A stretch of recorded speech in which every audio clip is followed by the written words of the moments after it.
என்னல குட்டி போட்ட பூனை மாதிரி எங்கேயும் அங்கேயும் அலைஞ்சிட்டு இருக்கேன். பயங்கர டென்ஷன்ல இருக்கீங்க போல இருக்கு. ஏன்டா கேட்க மாட்டேன்? சினிமாவில் வர மாதிரி என்னென்னமோ நடந்துட்டு இருக்கு. நோக்கு டென்ஷன் கிடையாதா? சினிமாவிலேயே வேலை பார்த்து வராத டென்ஷன் இப்போ எனக்கு வரப்போகுதா?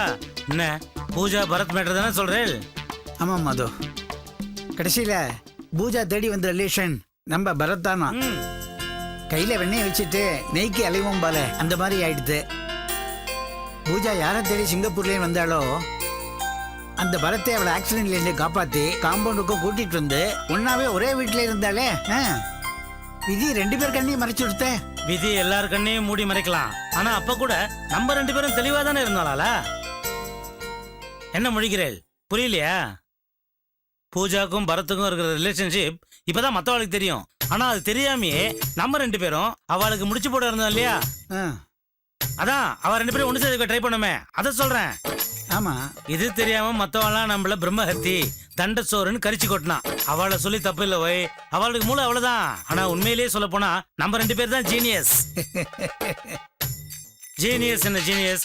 நாம் இருவரும் வருங்காலம் உணர்ந்த ஞானிகள். யாரே நாமளா? இருந்துட்டு போட்டோம். இப்போ பரத்தான் பூஜாவுடைய தாய் மாமன் தெரிஞ்சிருந்தா என்ன பிரயோஜனம்? அதான் உமாவுக்கும் பரத்துக்கும் நிச்சயம் ஆயிடுத்தே. பாவம் பூஜா ரொம்ப நல்ல பொண்ணும். அவளுக்குன்னு யாருமே இல்லைன்னு வருத்தப்பட்டு இருந்தோம். இப்ப உறவுகள் இருந்தும் இல்லைன்னு ஆயிடுச்சு பாத்தியா? அப்படியே இருந்தா கூட என்ன, இப்போ நம்ம ப்ரெடிக்ட் பண்ண மாதிரி பூஜாவையும் பரத்தையும் சேர்த்து வைக்கக்கூடிய ஒரு வாய்ப்பு நினைச்சிட்டு போறோம், அவ்வளவுதானே? ஏய், இப்பதான் ஜீனியஸ் சொன்னேன், அதுக்குள்ள லூஸ் மாதிரி உளறிய. பரத்துக்கு உமாவுக்கு தான் நிச்சயதார்த்தமே முடிஞ்சு போச்சு. இப்ப போய் பூஜா பரத்துன்னு பேசிட்டு இருக்க. யோ சொட்ட, வர வர உமக்கு மேல் மாடி காலி ஆயிட்டு நினைக்கிறேன் நானு. என்னது? எனக்கு வீடே கிடையாது, அப்புறம் மேல் மாடி எப்படி காலி ஆகும்? ஐயோ, நான் மேல் மாடின்னு சொன்னது உங்க தலையில இருக்கிற முடிய சொல்ல, அதுக்குள்ள இருக்கிற மூளைய சொன்னேன். ஓஹோ, அதுவும் உருகி வழிஞ்சிடுதுன்னு நினைக்கிறேன் நானு. என்னது? அப்ப எனக்கு மூளை இல்லைங்கிறியா? ஆமா, அது சரி. உங்க கூட சேர்ந்தா எனக்கு எப்படி மூளை இருக்கும்? எதுக்காக இப்ப அனாவசியமா டென்ஷன் ஆகுறீங்களா? நான் என்ன சொல்ல வரேன்னா, இப்ப கூட ஒன்னும் குடிமொழிக்கு போல. நான் ஒரு கேள்வி கேட்கறேன், ஏன் திடீர்னு இப்போ பூஜாக்கும் பரத்துக்கும் இருக்கிற உறவு முறை தெரிய வரணும்? ஏன் நிச்சயார்த்தம் நடக்க வேண்டிய நேரத்தில் நடக்காம காலம் கெட்டு தள்ளி நடக்கணும்? எதுக்கு சொல்ல வரேன்னா, மேடை வரைக்கும் போன கல்யாணம் எல்லாம் கூட நின்று இருக்கலாம்ல. நீ சொல்றது கரெக்ட் தான்.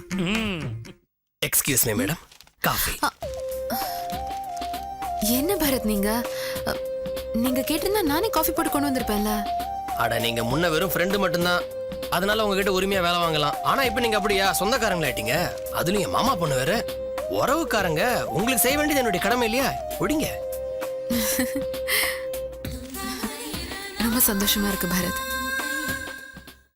நீங்க தான் என்னோட சொந்தம் உறவுன்னு தெரிஞ்ச உடனே இந்த சினிமால சொல்ற மாதிரி 1000 மின்னல்கள் வந்துட்டு போச்சு. இந்த ஜென்மம் எடுத்ததுக்கு ஒரு அர்த்தம் இருக்குன்னு தோணுது. நான் சேர வேண்டிய ஆள்கிட்ட சேர்ந்துட்டேன், பார்க்க வேண்டிய ஆளு பார்த்துட்டேன். பூஜா, இதுல என்னன்னா, நான் உங்களை பார்த்த அந்த ஃபர்ஸ்ட் நாள்லயே எனக்குள்ள ஏதோ ஒரு உள்ளுணர்வு சொல்லிடுச்சு. நமக்குள்ள ஏதோ ஒரு விதத்துல நமக்குள்ள ஒரு உறவு இருக்கு அப்படின்ட்டு. இது உங்ககிட்ட மட்டும் இல்ல, நம்மளை சுத்தி இருக்கிற எல்லார்கிட்டயுமே நான் சொல்லியிருக்கேன். அம்மாவுக்கு அம்மாவா, தோழிக்கு தோழியா, ஒரு ஆசானுக்கு ஆசானா. பூஜா, உங்க இடத்துல வேற யாரையுமே என்னால கற்பனை பண்ணி கூட பார்க்க முடியல. ஆமா பரத், நான் சென்னைக்கு வந்ததுக்கு அப்புறமா நினைவு தெரிஞ்சு முதல்ல பார்த்ததும் உங்களை தானே. பூஜாக்கு இந்த வாழ்க்கை கொடுத்ததும் நீங்க தான். சோ கரெக்டா நான் சேர வேண்டிய இடத்துக்கு தான் வந்து சேர்ந்திருக்கேன்.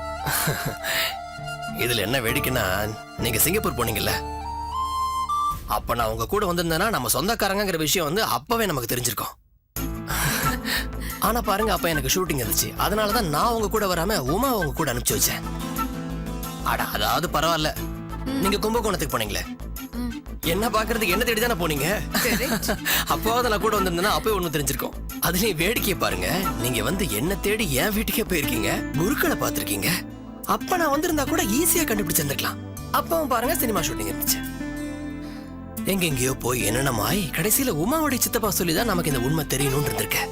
விதியை பாருங்க.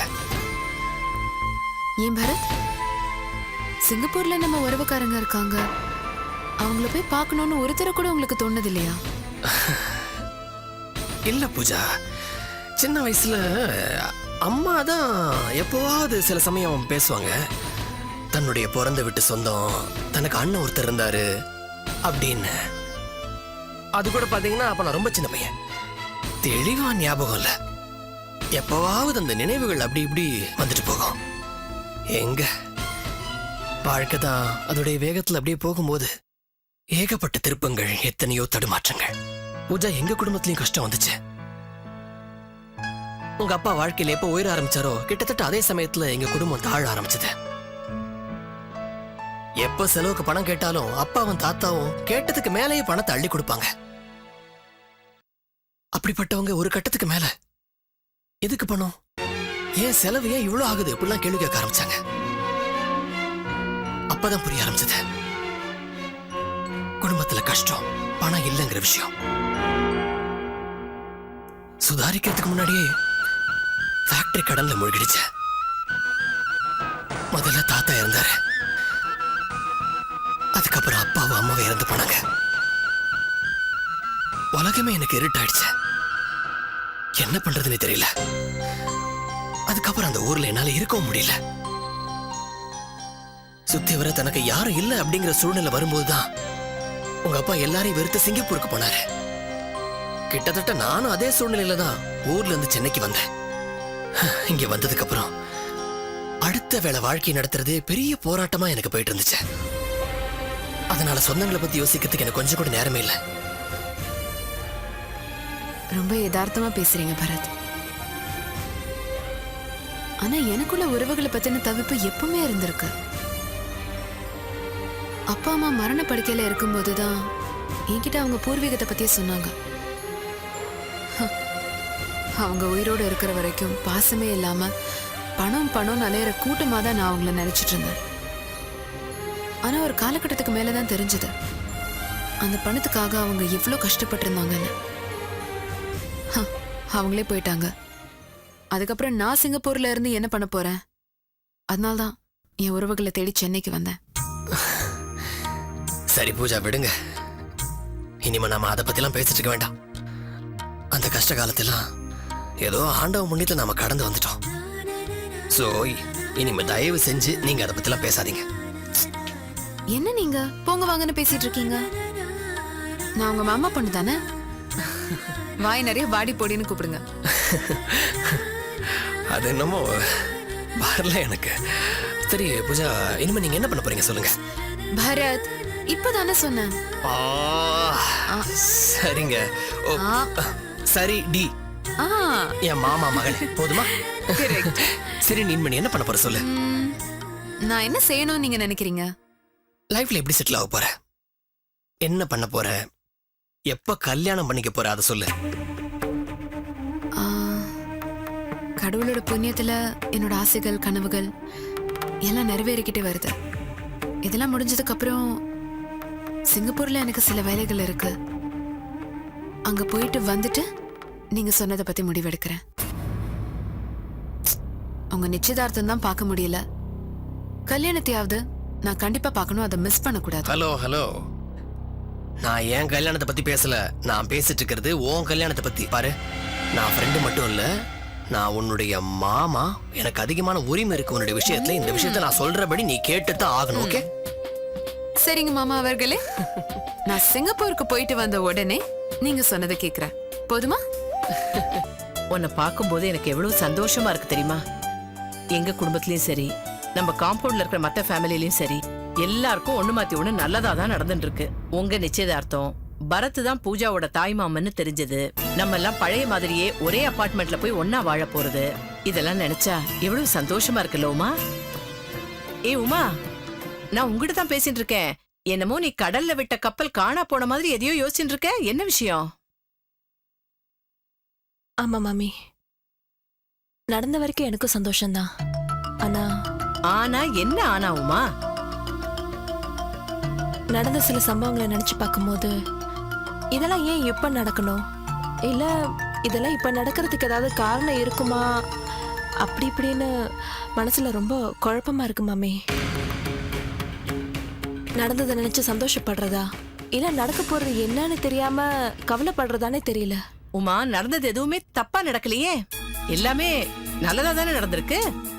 நடந்ததெல்லாம் நல்லதுதான்.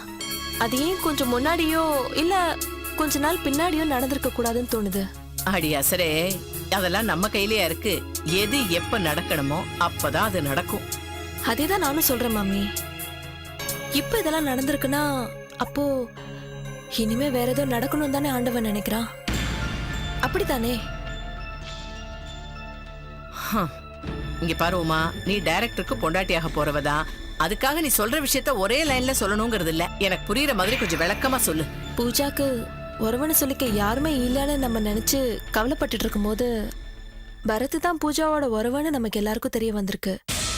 நம்ம எல்லாருக்குமே சந்தோஷம்தான். சரி, பூஜாக்கு பரத் என்ன ஆகணும்? அதுவா, பரத்தோட அப்பாவும் பூஜாவோட அம்மாவும் அக்கா தம்பி. சோ பரத் பூஜாவோட அத்தை பையன். ஏன் இப்படி சொல்லாமே? எப்படி? முறை மாமன், அதாவது பூஜாவை கட்டிக்கிற முறை.